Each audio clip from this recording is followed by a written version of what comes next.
사도행전 1장 1절부터 5절까지 사도행전의 맨 앞부분을 가지고 함께 말씀을 좀 나누려고 합니다. 제목이 성령의 세례를 기다려라, 이제 이런 제목입니다. 여러분들 혹시 본인의 그 마음속을 한번 이렇게 살펴보십시오. 우리 안에 성령의 불이 이렇게 타오르고 있습니까? 활활 타는 장작처럼 그렇게 불이 막 타오르고 있습니까? 아니면 흔히 이제 불교 쪽의 사람들이 이렇게 돌을 많이 닦은 분들이 연륜이 많이 쌓이고 경험이 쌓이면 흔히 얘기하듯이 마음이 식은 재 같아져서 아무런 욕심도 없는 그런 상태가 되었습니까? 어떻습니까? 둘 중에 어느 쪽이신가요? 마음이 식은 재 같습니까? 저는 이제 대학 들어와서부터 교회를 다니기 시작했는데 그 무렵까지는 마음이 식은 재 같다, 공을 많이 쌓아가지고 마음이 식은 재 같다, 이런 표현을 들으면 굉장히 멋있어 보였는데 신앙을 갖고 나서부터 이렇게 보니까 점점점 더 그게 너무 이제 허무한 것처럼 보이고 그것이 아니다라는 생각을 하게 되었습니다. 오늘 우리가 읽은 이 본문 사도행전 1장 앞부분이어서 좀 서론적인 성격이 있는데 이 부분에 지금 하고자 하는 것은, 제목은 성령의 세례를 기다려라 제가 이렇게 붙였지만 사실은 그리스도께서 신자들의 마음에 불을 붙이는 작업을 시작하시는 이제 대목입니다. 그것을 좀 살펴보도록 하겠습니다.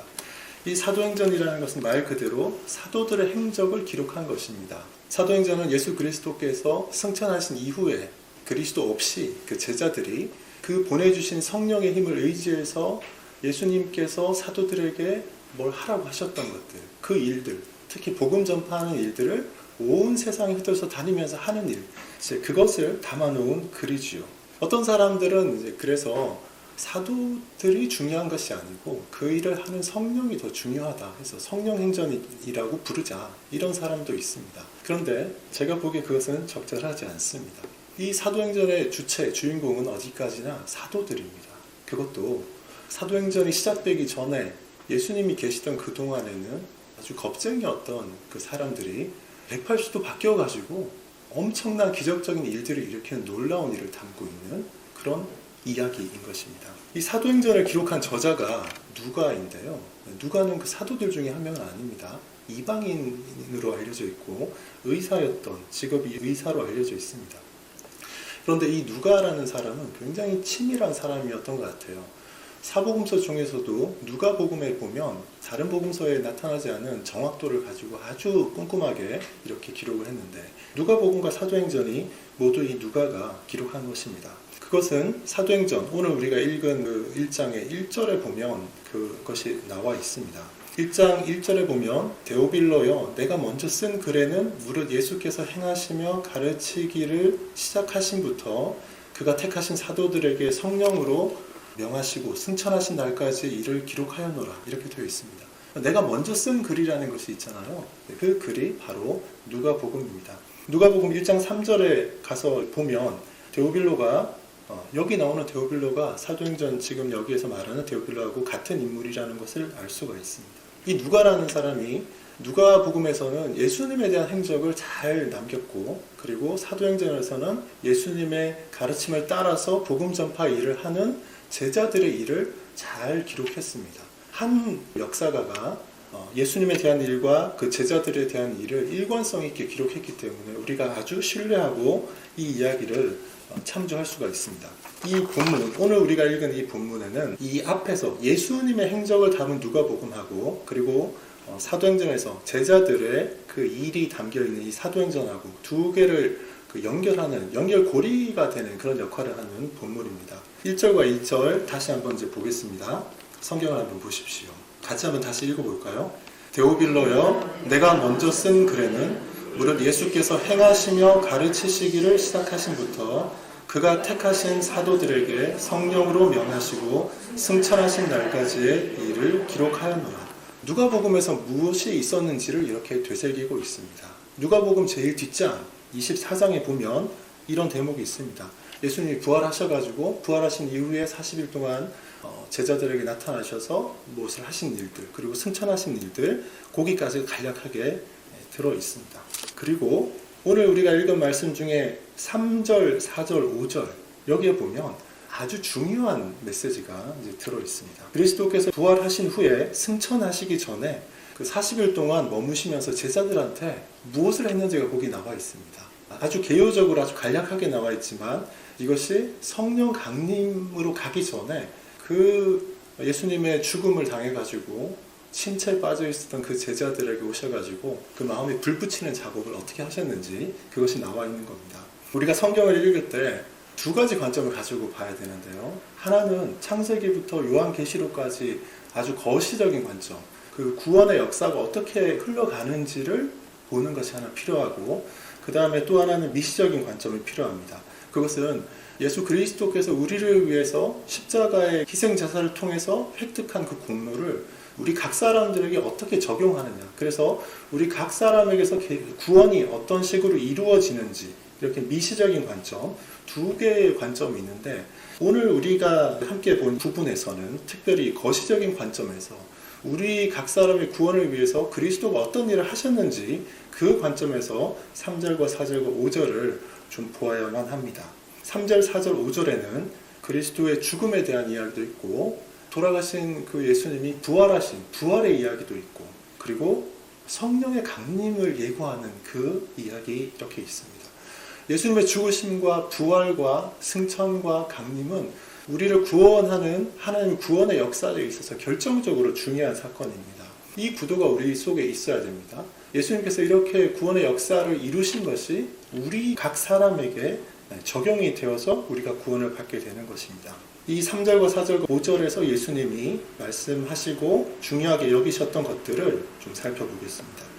첫 번째, 이 예수님은 제자들에게 부활하신 후에 찾아오셔가지고 일단 무엇을 하셨냐 하면, 시리에 빠져있던 제자들에게 예수님이 진짜로 부활하셨다라는 것을 보여주었습니다. 예수님은 그 제자들이 예수님이 부활하셨다는 것에 대해 확신을 가질 수 있도록 해주셨습니다. 3절을 우리 같이 좀 읽어보도록 하겠습니다.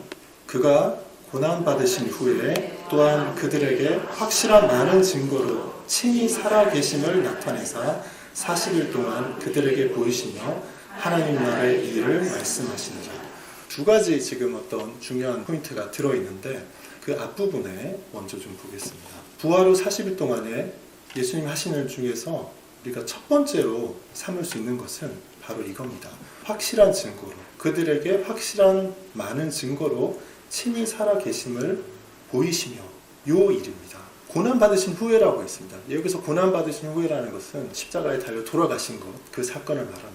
예수님이 십자가에 달려 돌아가시기 그 전날 밤에 잡혀가시던 때 어떤 일이 있었습니까? 사도 베드로, 그러니까 제자 베드로의 이야기를 한번 보십시오.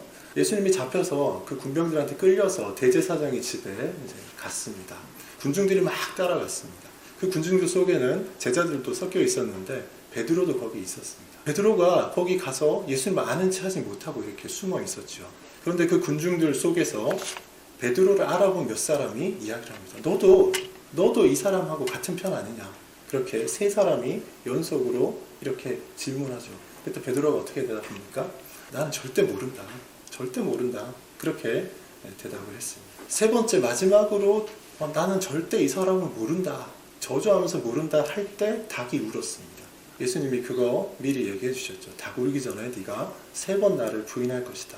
그 생각이 나서 베드로는 통곡을 했습니다. 예수님은 그렇게 해서 십자가에 달리셨습니다. 세상을 뒤집는 혁명은 일어나지 않았습니다. 제자들은 무엇을 기대했습니까? 예수님이 하나님의 어떤 하늘나라의 왕이라는데 천군 천사가 와서 세상을 확 뒤집고 새로운 세상을 열어주기를 이제 기대했었는데 그런 일은 일어나지 않았습니다. 우리가 왕으로 모셨던 그 예수님은 유대인의 왕이라는 이런 팻말 하나 달고 온갖 조롱을 받으면서 십자가에서 숨을 거두고 말았습니다. 예수님이 죽었는데도 아무 일도 일어나지 않았습니다. 그래서 아리마대 요셉이라는 사람은 예수님의 시신을 거둬서 바위 무덤에 안치를 했습니다. 갈릴리에서 예수님을 따라온 그 여자들이 있지요. 막달라 마리아와 예수님의 어머니 마리아, 이런 사람들은 향품과 향유를 준비해서 예수님을 장사 지낼 그런 준비도 했습니다. 여러분, 그때 이 제자들의 마음이 어땠겠습니까? 식은 재 같았겠고 그냥 그 물에 푹 젖은 장작처럼 완전히 아무런 이제 불씨도 없는 그런 상태였으리라고 우리는 생각할 수 있습니다. 모든 것을 걸고 모든 것을 기대하면서 동고동락했던 그 사람이 그냥 주검으로, 싸늘한 주검이 되어버린 것입니다. 죽음을 당할 만한 어떤 정당한 이유가 사실은 없었습니다. 억울한 죽음이었죠. 그래서 제자들한테는 그 슬픔도 있고 깊은 슬픔이 있으면서 또 분노도 있었을 것입니다. 또 믿고 의지하던 그 리더가 사라졌기 때문에 좌절과 절망에 빠져 있었을 것이다, 이렇게 생각할 수 있습니다. 제자들은 그 금요일에 큰 충격을 받은 다음에 안식일을 보내고 또 안식 후 첫날 주일 아침이 될 때까지 시리에 빠져 있었을 것이라고 생각할 수 있습니다. 사실 예수님이 이미 이렇게 돌아가실 것과 그리고 그 후에 살아나실 것에 대해서 이미 얘기하셨지만 사람이 어떻게 그걸 알 수 있습니까? 그런 일을 경험해 본 적이 없기 때문에 제자들도 아마 이제 다 끝났다, 이렇게 생각하고 있었을 것입니다. 이런 모습으로는 예수님께서 살아계실 때 정말 많은 것을 가르치고 온갖 이적들을 보여주셨지만 예수님의 가르침을 전하는 일을 하는 사역을 제자들이 제대로 할 수 없었을 것입니다. 안식 후 첫날에 여자들은 향품과 향유를 준비해서 그 무덤에 갑니다. 그런데 가보니까 예수님의 시신이 없고 그리고 예수님이 나타나셔가지고 이 여자들한테 살아났다, 이렇게 이야기를 합니다. 죽은 사람이 살아났다. 여러분, 만약에 내가 아주 신뢰하고 따르던 분이 죽었는데 사흘 후에 다시 영광스러운 몸으로 살아났다. 여러분, 모든 인생을 거기에 걸고 그렇게 살 수 있을 것 같지 않습니까? 지금 우리가 간접적으로 이렇게 느끼는 거하고 전혀 다른 어떤 그 감정들이 그들에게 있었을 것입니다. 저도 마찬가지입니다. 만약에 정말 누군가가 위대한 사람이 죽었다가 다시 살아나서 예수님이 나를 진짜 이렇게 살게 해주셨다, 이렇게 하면서 나랑 같이 예수님을 전하는 일을 하자. 그러면 만사 제쳐놓고 가족도 다 팽개치고 아마 그 일을 할 수 있을 것 같습니다. 제자들은 어떤 사람들이에요? 3년 동안 예수님과 동고동락했던 사람들입니다. 지금 그 제자들 이후에 누구도 그런 삶을 산 사람이 없습니다. 그렇죠? 그런데 예수님이 돌아가셨고 세상이 다 끝난 것 같았습니다. 예수님은 제자들이 공생의 사역 하실 때 가르치셨던 것처럼 그 사역을 능력 있게 하기를 원하셨어요. 제일 그래서 중요한 것이 뭐였냐 하면 예수님이 부활하셨다. 세상 사람들은 상상할 수 없는 이 일이 일어났다라는 것을 제자들한테 확신시켜주는 것, 그게 필요했습니다. 여러분, 두 가지 상황을 한번 대조해 보십시오. 예수님이 십자가에 달려서 돌아가신 후에 아무런 가능성이 없어 보이는 채로 낙심과 시리에 빠져 있는 그 사람들, 그리고 그 며칠 후에 예수님이 부활을 알고 기뻐하면서 세상에 있을 수 없는 일이 일어났다라는 것에 너무 충격을 받고 들떠서 기뻐하고 용기가 가득 차 있는 그 사람들 보십시오. 두 그룹 중에서, 두 상황 중에서 어떤 사람들이 하나님 복음을 능력 있게 전할 수 있겠습니까? 당연히 두 번째죠. 여러분, 예수님이 부활하셨다는 그 확신을 여러분도 좀 가지고 있습니까? 이 확신이 우리에게 있지 않으면 우리가 예수님을 전할 수가 없습니다. 부끄럽죠. 그러나 예수님이 돌아가셨다가 다시 사셨다, 이 확신이 우리에게 있으면 우리는 더욱더 담대하게 복음을 전할 수 있을 것입니다. 두 번째로 예수님께서 젖어있던 장작 같은 사람들에게 하신 일이 있습니다. 3절 후반부에 보면 하나님 나라의 일을 말씀하시니라, 이런 대목이 있습니다. 예수님의 부활 사건 자체도 아주 중요한 일입니다. 그래서 예수님이 제자들에게 나타나셔서 직접 내가 살아났다라는 것을 보여주신 거죠. 그런데 그것뿐만 아니라 예수님은 하나님 나라의 일에 대해서 제자들에게 열심히 가르치셨습니다. 그런데 사실 이 하나님 나라의 일은 예수님께서 살아계시는 동안에 또 3년 동안 열심히 계속해서 가르쳤던 그 내용들이에요. 그런데 예수님의 부활을 경험한 제자들에게 들려주는 다시 복습하는 하나님 나라의 일은 너무너무 이제 새롭게 다가오는 것입니다. 하나님 나라의 일이라는 것이 어떤 겁니까? 예수 그리스도의 십자가의 대속의 죽음과 그리고 부활 사건을 통해서 세상을 붙들고 있던 사단의 권세가 완전히 박살나고 그동안 사단에게 포로되었던 모든 믿는 자들을 예수님이 구원해 내셨다라는 그런 의미가 있습니다. 세례 요한이 예수님보다 조금 일찍 와가지고 회개하라, 천국이 가까웠다, 이렇게 외치고 다녔습니다. 천국, 하나님의 나라에 대해서 세례 요한이 예비를 하고 있었습니다. 천국이 가까웠다라고 한 것이 예수님을 통해서 실제로 구현된 것입니다. 실현이 된 것입니다.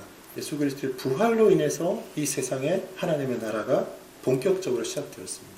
예수님의 부활 사건을 기점으로 해서 세상을 장악하고 있던 그 마귀의 세력이 완전히 무릎 꿇게 되었습니다. 이제는 질이 멸렬하게 된 상태가 되었습니다.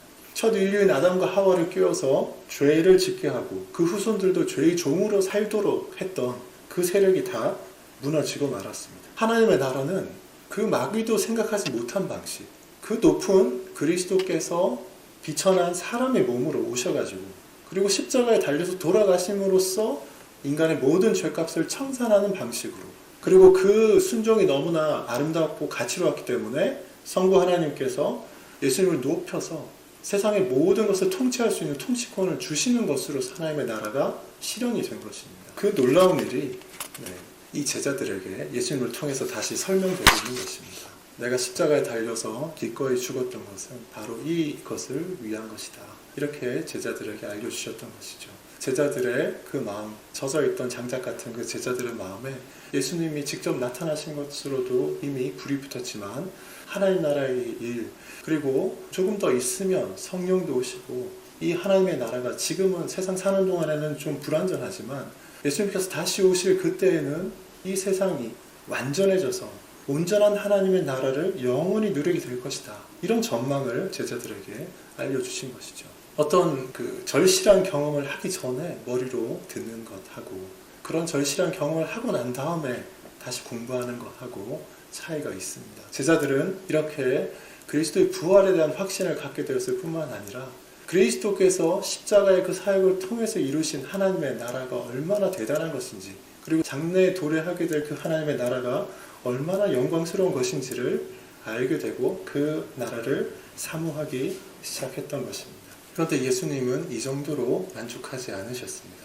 예수님은 불과 며칠 후에 있을 구속사적으로 중요한 한 사건에 대해서 제자들에게 말씀하셨습니다. 이것이 바로 오늘 본문에서 세 번째, 예수님의 세 번째 초점이자 가장 중요한 포인트입니다. 이 사건에 대해서 4절과 5절에 나와 있습니다. 누가는 세 번째로 4절에서 부활하신 예수님이 제자들에게 예루살렘을 떠나지 말고 내 아버지께서 약속하신 것을 기다리라고 하셨다, 이렇게 말을 하고 있습니다. 아버지께서 약속하신 것이 무엇인지에 대해서 누가는 5절에서 좀 더 자세하게 설명합니다. 그것은 바로 성령입니다. 5절에서 누가는 요한은 물로 세례를 베풀었으나 너희는 몇 날이 못되어 성령으로 세례를 받으리라 하셨느니라, 이렇게 말하고 있습니다. 성경에 세례라는 단어가 처음 등장하는 장면이 마태복음 3장입니다. 세례 요한이 나와서 세례를 하는 그 장면에 이 세례라는 용어가 처음 등장합니다. 구약시대 유대인들에게 세례라는 게 없었지 않습니까? 그런데 세례 요한이 등장해서 세례를 주고 있습니다. 이 세례 요한의 등장과 세례 요한이 주는 세례는 구속의 역사 속에서 중요한 의미가 있습니다. 세례 요한의 세례는 그냥 요즘에 개인이 받는 그 세례에 그런 의미도 없는 것은 아니지만 그것보다는 좀 더 큰 거시적인 의미가 있는데, 그것이 바로 오순절 성령 강림 때 그 부어지는 성령의 세례를 미리 보여주는 그런 성격의 어떤 모형으로서 역할을 하고 있습니다. 누가복음 3장 16절에 가면 다음과 같은 기록이 있어요. 요한이 모든 사람에게 대답하여 이르되 나는 물로 너에게 세례를 베풀거니와 나보다 능력이 많으신 이가 오시나니 나는 그의 신발끈을 풀기도 감당하지 못하겠노라. 그는 성령과 불로 너에게 세례를 베푸실 것이요. 세례 요한의 물로 주는 세례가 예수님이 오신 이후에 입게 될 성령의 세례, 성령의 불세례하고 연결이 됩니다.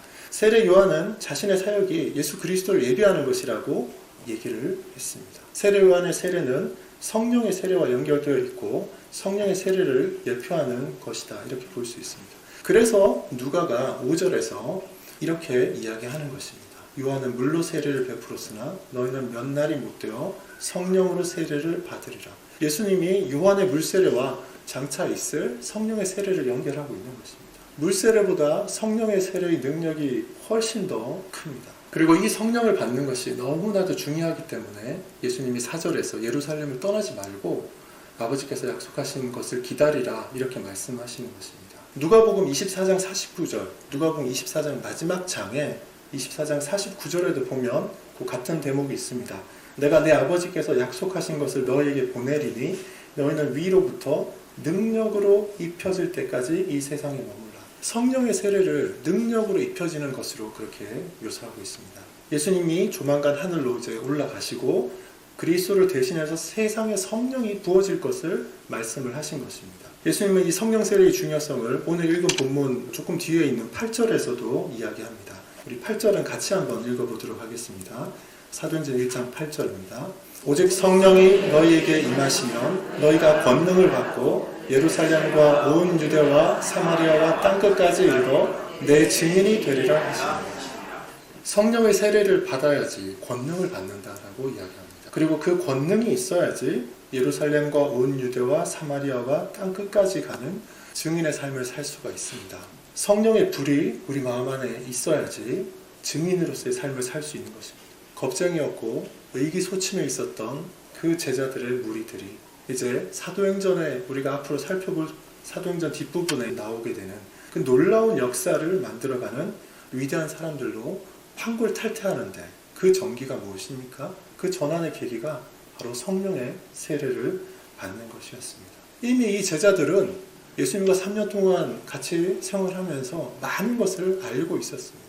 그러나 예수님은 그것만으로 이 사역을 감당할 수 있다고 보지 않으셨고 성령의 세례를 받기를 기대하신 것입니다. 그래서 그리스도께서는 그리스도 당신은 이제 승천하셔서 하늘에 올라가시지만 그리스도 대신에 우리가 그리스도의 영이라고 부르는 이 성령이 오셔가지고 제자들과 함께 하시면서 그리스도께서 못다 이룬 그 과업을 계속해서 진행하기를 그렇게 기대하신 것입니다. 근데 사실 이 일도 예수님께서 돌아가시기 전에 이미 말씀을 다 하신 것입니다.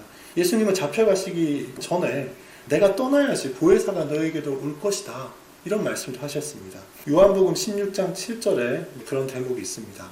요한복음 16장 7절에 보면 그러나 내가 너희에게 실상을 말하노니 내가 떠나가는 것이 너희에게 유익이라.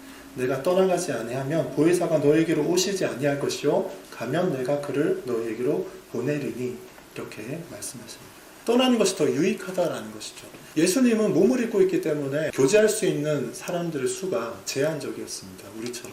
그러나 예수님이 가시고 보혜사 성령이 오시면 성령은 몸의 구애를 받지 않는 분이기 때문에 수만 명이든 수십억 명이든 모든 사람들을 각각에 내주하시면서 그 사람과 교제하면서 인도를 하실 수가 있습니다. 그래서 예수님은 보혜사 성령이 자기 대신에 오는 것이 더 유익이라고 이렇게 제자들에게 이야기하신 것이죠. 그 말씀대로 제자들은 예루살렘에 머물면서 성령을 기다립니다. 성령의 세례를 기다리고 있는 것입니다. 하나님께서 그 불을 부어주실 때까지 기다리고 있는 것입니다. 제자들은 예수님 승천 후에 10일을 더 기다렸습니다. 10일 후에 드디어 제자들은 놀라운 성령 세례를 경험하게 됩니다. 그리고 그날 이후에 제자들은 엄청난 권능을 받고 복음 전파 사역을 놀랍게 하는 것을 우리가 볼 수 있습니다. 그래서 지도자인 예수님이 없이도 성령의 능력으로 사도행전에 기록된 여러 가지 사역들이 이루어집니다. 예수님이 없는데도 불구하고 복음서에 나타난 것처럼 시행착오를 거치고 도망가고 의기소침해지고 그러지 않고 마치 예수님처럼, 복음서에 나타났던 예수님처럼 제자들이 사역을 하는 것을 우리는 볼 수가 있습니다. 예수 그리스도의 대속의 죽음, 그리고 그리스도의 부활, 그리스도의 승천, 그리고 그리스도의 영인 성령의 강림, 이 사건들은 구속사역의 주인공이신 예수 그리스도의 초점을 맞춘 사건들입니다. 그리고 이제 이런 구속사적 사건이 우리 각 사람에 적용되는 개인이 구원을 받는 토대가 됩니다. 그리스도께서 제자들에게 3절과 4절과 5절에서 가르친 그 내용들이 있죠. 부활에 대한 것, 하나님 나라에 대한 것, 그리고 성령의 세례를 받아야 한다는 것. 이 큰 틀이 거시적으로 이루어지지만 사실은 그 거시적인 역사, 예수님이 경험했던 그 역사가 우리 각 사람에게도 개인적으로 이렇게 적용이 됩니다. 우리는 믿을 때에 그리스도와 함께 죽습니다. 그렇죠? 그리고 그리스도와 함께 부활합니다. 그리고 지금 우리는 몸이 비록 여기 있지만 그리스도와 함께 연합된 상태로 승천해서 그리스도와 함께 하나님 보좌 우편에 앉아 있는 존재들입니다. 이미 그리스도께서 우리를 그와 함께 하나님 보좌 우편에 앉히셨다라고 그렇게 성경은 말합니다. 거기서 우리는 뭘 하고 있습니까? 왕노릇하고 있습니다. 우리의 일부는 이미 그리스도와 연합된 상태로 왕노릇하고 있는 것입니다. 그리고 오순절 때 부어졌던 그 성령의 세례, 이것은 지금 우리에게 어떤 식으로 실현되어 있습니까? 우리는 믿을 때, 중생할 때 성령의 세례를 받고 거듭났습니다.